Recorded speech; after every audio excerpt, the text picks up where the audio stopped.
شباب عيون الجوا الله يجزاهم خير عازميننا على الغداء في كشتة، وهذه طرق أو أحد خطوات إعداد الغداء اليوم. هذا الحجر الآن يتم تسخينه، وأوريكم الخطوة الثانية إن شاء الله بعد ما تسخن هذا الحصى.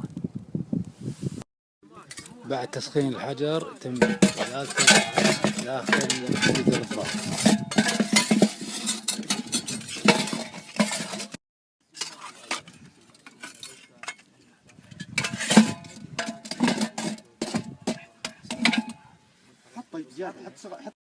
بعد وضع الحجر في الجدر يتم وضع اللحم داخل والغطاء أيضا بالحجر. يتسكر جدر الضغط واللحم والحجر داخل.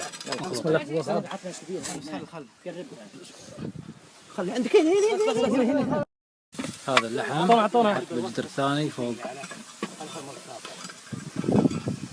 الحجر. الغطا بعد الحجر، بعدين يتم الإغلاق. بعد دقائق يبدأ البلف يشتغل وكأنه على النار إلى أن يستوي اللحم.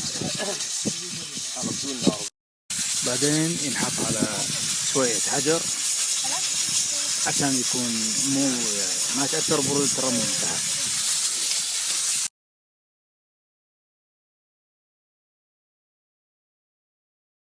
بعد ساعة إلا ربع يفتحوا البلف، مفروض نستوي اللحم. يا سلام، هذا اللحم ما شاء الله دايب ما شاء الله. وهذا الثاني ما انت اخذت من العقم وانفجار ما شاء الله. وهذا شكل نهائي نحط فوق العيش. في واحد خبرني قال راح حضرموت